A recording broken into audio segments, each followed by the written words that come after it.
That was weird. And amen. I'm usually up here doing this myself. Can y'all hear me? She calls me Beulah because we adopted a little lady in Dallas when we lived there who never called me anything else. I finally just quit correcting her. I'll just be Beulah. Many things to many children. Ben calls me G-Dog.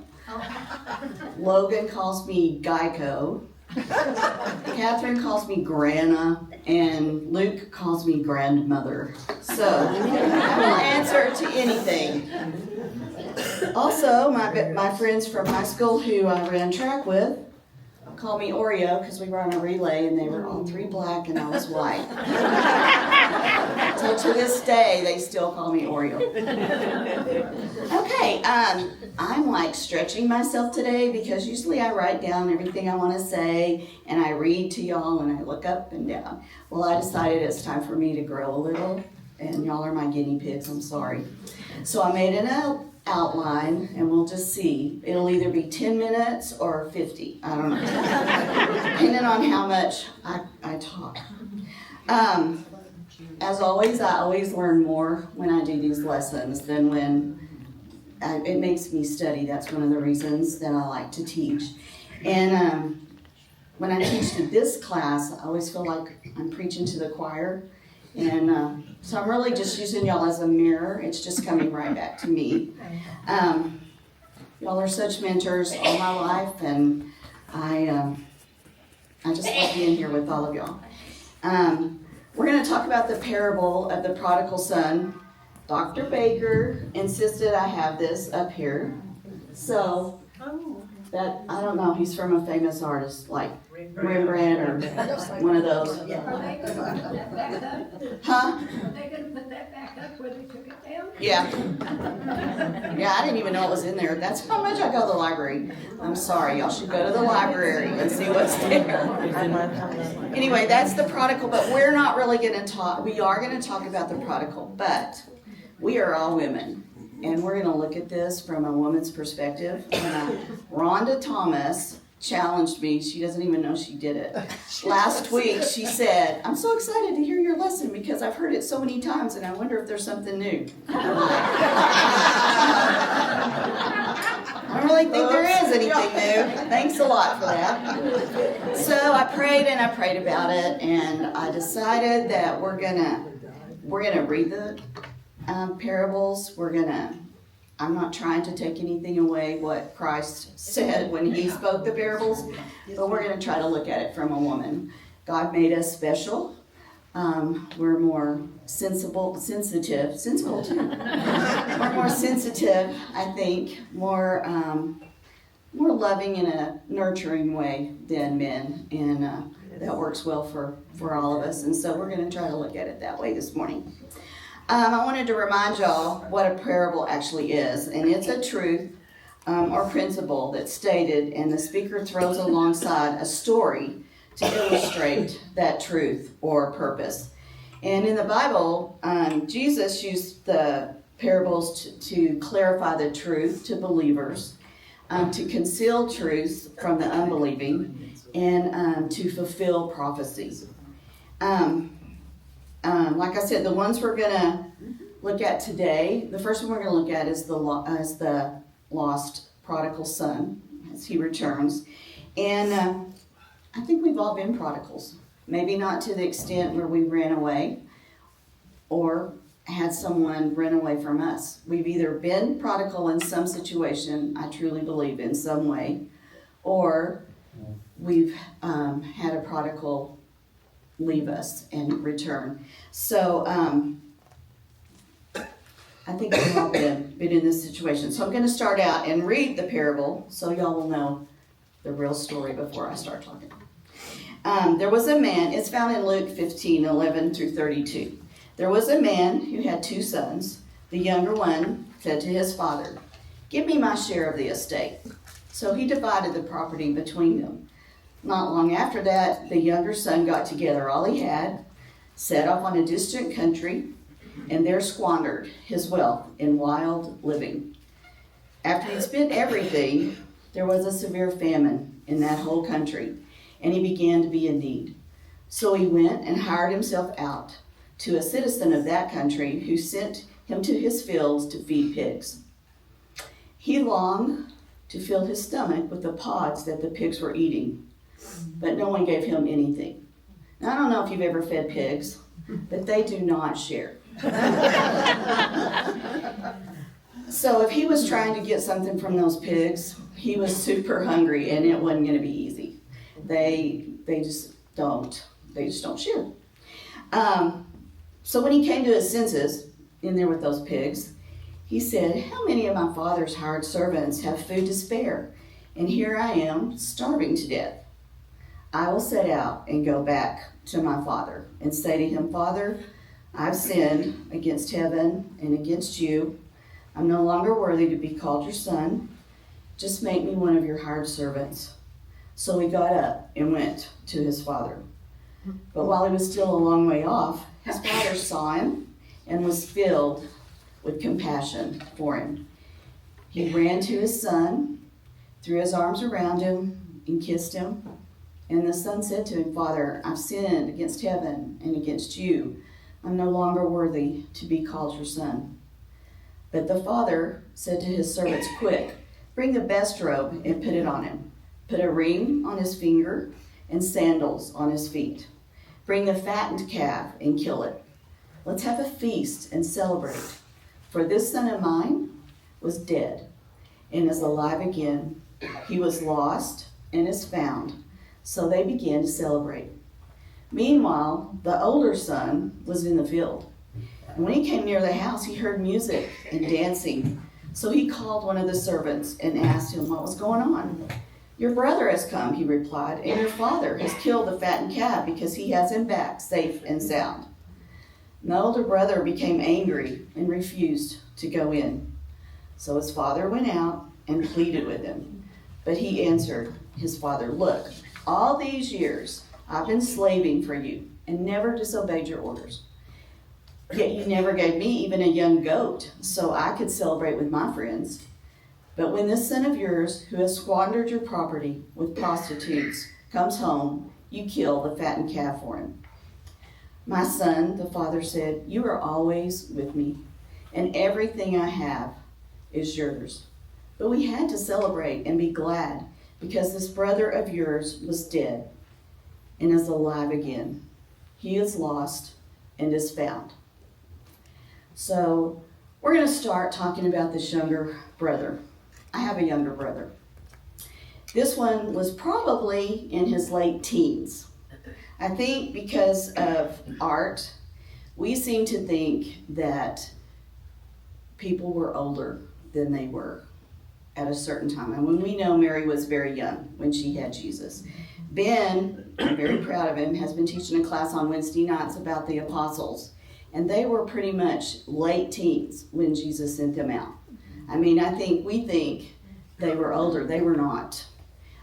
He's researched it out. And I looked this up because of him. And this kid was probably 15 to 17. I've been keeping care of two 15-year-olds and a 14-year-old for the last week. Let me tell you, they know everything. They can take on the world. They have no fear, which is awesome. The world hasn't touched them in that way yet, thankfully, at least my three. And this one had a big brother, and he possibly was jealous of him. It could have been. There were a lot of issues in there that we don't hear in the parable. And I get that because Jesus did it in several short verses to make a point. And his point was God loves us no matter what and takes us back no matter what. When Jake was 12 and Laura was 9 or 10, Lloyd moved to Houston. And we stayed here, and we're going to meet him in Dallas at the end of the school year to live in Dallas. So that gave me, I was a single mom. And it went pretty well most of the time. But one day, Jake and I bumped heads pretty hard. And I don't even remember what it was about now. But he pretty much just said, he didn't have to do what I said. And I was like, okay, he's 12. he's not moving out till he's 18. This is not going to go good. So I said, okay, you can leave. I said, you know what? You don't pay the rent. You don't pay the bills. So if you can't go by my rules, you need to just leave. Thinking he would apologize. He left. About had a heart attack. Praying that he only would walk around the block or go over to some friend's house, Mary B. Berry's house, and vent to Kay that his mother was mean. But thankfully, he did just walk around the block and sit on the porch. And I had told him, when you're ready to apologize, I will so welcome you back. And Laura, being the sweet sister she was, went and got a bowl of ice cream and sat where Jake could see it and ate it and kept tapping on the window and would show him. But eventually, bless his sweetheart, he gave in, and he didn't even get the door open before I was there to tell him I loved him, and things worked out. And like I said, I don't even remember what it was about. But I think maybe this is part. We have all of those scenarios in our lives with our kids. And it's amazing, isn't it, how when our kids were little, we knew everything, even questions like we could not answer, or maybe we didn't want to answer right then. And then they get older and we don't know what they know. And this one is kind of off color, but we were going to the store and I told them I had to go get my thongs, and they were like, what? And I went, no, flip-flops. So they have a different vocabulary than we have. But then when they get to be adults, they come back and they realize that life teaches them that maybe we do know a few things. And now I'm at the stage in my life where I forgot those things. So when they ask me, I'm like, I don't know, I don't remember. We didn't have internet. I don't know what, I can't help you with that. So anyway, and there's no timetable in this short parable. So we don't know how long this took. Maybe he nagged his dad for years, and whined and cried, and my big brother gets this, and I don't get that, and whatever. But eventually he did wear his dad down, and his dad came to the point where, you know what, if that's what you want, then that's what we're going to do. And he allowed him to leave. And yeah, things went his way for a while, obviously long enough that his money ran out. And he ends up being in a famine, feeding pigs, smelly, dirty pigs. So I'm sure he was smelly and dirty as well. And he even considers eating what they're not even eating. And that's when he reached rock bottom. And he thankfully repented. He says, when he came to his senses, he said, how many of my father's hired servants have food to spare? And here I am, starving to death. I will not set, Lloyd wrote this for me. I will set out and go back to my father and say to him, Father, I've sinned against heaven. So he knew he had sinned against God as well, and against you. I'm no longer worthy to be called your son. Make me like one of your hired servants. So he got up and went back to his father. He knew he messed up. He'd spent his inheritance. He'd sinned against God and his father. So now the father, pretty much, I'm assuming, I told y'all I was going to kind of put my turn on this. Just from what I read, he had wealth. He had enough wealth that there was inheritance to split and still have his own wealth. He had servants, and those servants depended on him as well for their livelihood. Lloyd has always been in an upper position, and that's always, like with Kendall, it's always on their mind that what they do trickles down to families down the row. And I think this father probably had that as well. So there was a lot going on in his life. And his joy was his family. He did it all for his family and the Lord. And everything's going along great, maybe not totally smooth. And then bam, his youngest son wants to leave. I can't imagine, well I can, but it was just around the block. And we don't know how long that son was gone. Like I said, it was long enough to spend all that inheritance. What do you think his dad did during those nights? He had sleepless nights, like we all do. He worried. Was he safe? Was he well? Was he even alive? It probably distracted him at work. He continually watched that road, that hopefully that son would turn the corner. And then finally, he does. He returns the corner. Looking a little older, definitely thinner. He's hesitant, humble, repentant. And the father is overjoyed. The older son, who's done everything right, who stayed with the dad, who worked, who probably had additional work put on him because little brother took off. So probably had some hard feelings about his brother. And he comes home from being in the field. If you're a farmer, you know that's not easy work, especially in those days. No GPS or whatever they have now on tractors. Tractors. Yeah, no tractors. I guess you're even lucky to have a mule or a donkey.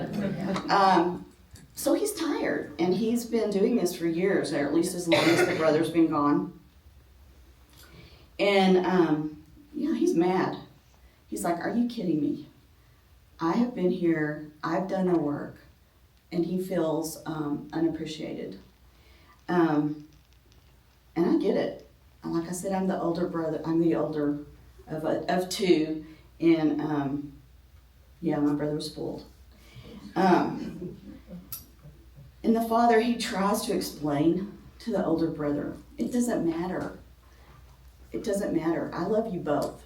I love you just as much as he does. And yes, you stayed here. You got your inheritance. He's not getting any more inheritance. I've already split it up. Everything I have is yours. He's already got his part. It's not about money. It's about a son that I love just as much as you. But unfortunately, we don't know how that ended. We don't know if the brothers reconciled or if the brother went into the party or not. We have no idea. I was not a real psychological parent. Laura can attest to this. One would want to do something and the other one couldn't do it. And being the youngest, usually Laura could not do it. Only because Jake was 2 years older. And she would go, "It's not fair to me." And I would go, "I love him more." Now you know why my kids are messed up. Just trying to tell her how ridiculous that is. I'm protecting you. I love you. You cannot cross Chicago yet. And Jake can. But I was like, okay, I'm not even going nowhere. That's the dumbest thing I ever heard of. But anyway, I think that father tried to make that point as well. Our Father, he never moves away from us. And if we move away from him, he will always welcome and rejoice in our repentance. And we should rejoice whenever someone repents. Not judge or doubt. That's not our job.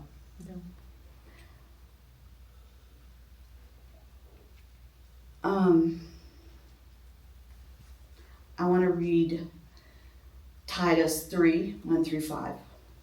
I want to remind the people to be subject to rulers and authorities, to be obedient, to be ready to do whatever is good, to slander no one, to be peaceful and considerate, and always to be gentle toward everyone.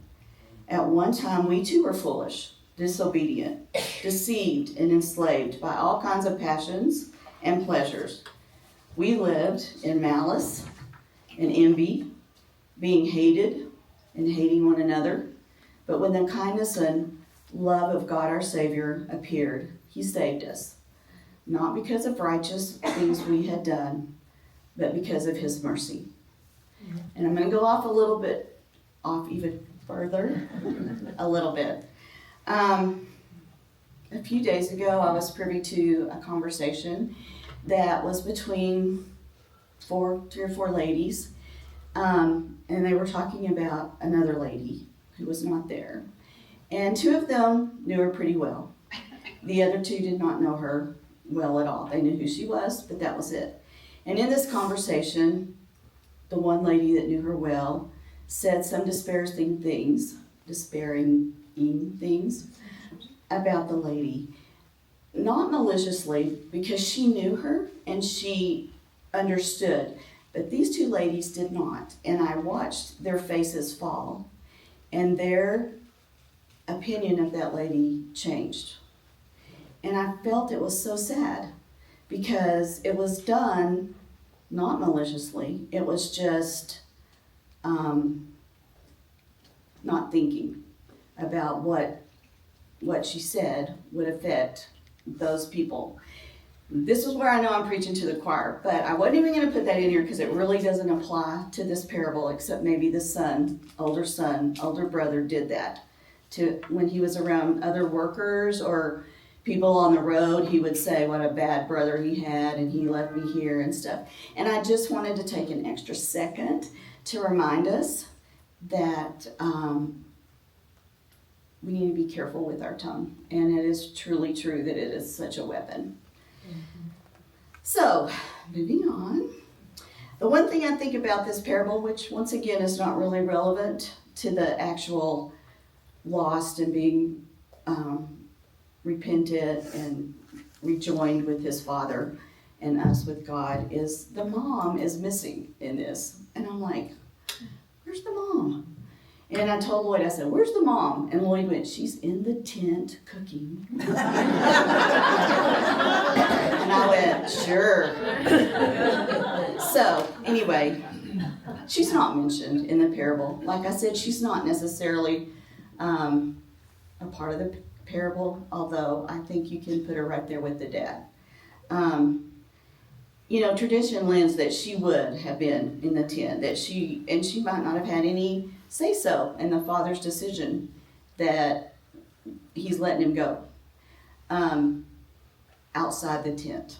But I think inside the tent, even in those days, if a child's trying to leave and the dad's upset and the mom's upset and the son's upset, she's going to say something. Maybe she talks to the son and said, don't go, we'll work it out, you're young, or to the husband, let's give him some grace and see if he works through this. But ultimately, she would submit. Lloyd told me that was really hard for me to write that word. I really do submit, but I do have my words in the tent. But I think her heart's broken too.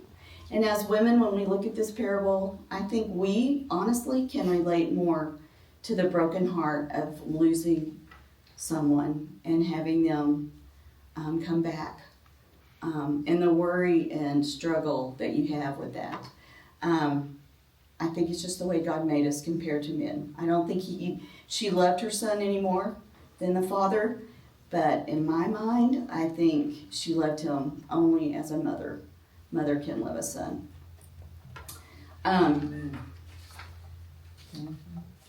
So that's why I chose the lost coin as the other parable, because it is a woman. Okay, we're going to read it. Luke 15, 8 through 10. Suppose a woman has 10 silver coins and loses one. Doesn't she light a lamp, sweep the house, and search carefully until she finds it? And when she does find it, she calls her friends and neighbors together and says, rejoice with me, I have found my lost coin. In the same way, I tell you, there is rejoicing in the presence of the angels of God over one sinner who repents. I thought this coin was it is a drachma, worth 18 to 20 cents. But I figured it was what she bought flour with or oil or whatever. But when I researched it out, they said it was probably one of several coins that are on a silver chain and they're worn around her head which I've seen those in pictures, and that's a mark that she's married. And so it was precious to her to lose even one of those coins. And that made the loss even that much more severely felt for her. I have this ring on my hand. Benjamin bought it for me at Santa's Secret Shop when he was 5. He's 20. And when he gave it to me, he said, "Grandma, you can wear this every day." And I have. It was a mood ring. It's no longer a mood. Well, the mood part fell off, and now it's just black, which I promise my mood's not black. The black's starting to wear off now, so it's a little silver. But I will wear this ring till the day I die. And if I was to lose this ring compared to any other jewelry that I own, I would be devastated. And I feel that's how the lady felt about that ring. These two parables, along with the lost sheep parable, they depict, well, he puts big words in here. They depict God's unfailing love for us. He not only earnestly seeks the lost and rejoices when they are found, but he also compassionately accepts, welcomes, and restores penitent sinners. I don't want us to miss the main point of these parables as I wandered off. Jesus is answering this question in Luke 15:1-2 to the Pharisees and the teachers. And in 15:1-2 he said, "Now the tax collectors and sinners were all gathering around to hear Jesus. But the Pharisees and the teachers of the law muttered, 'This man welcomes sinners and eats with them.'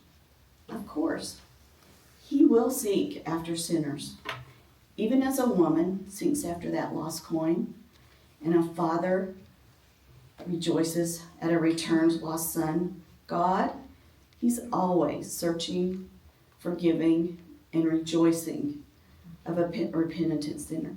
Amen. Thank you. Thank you.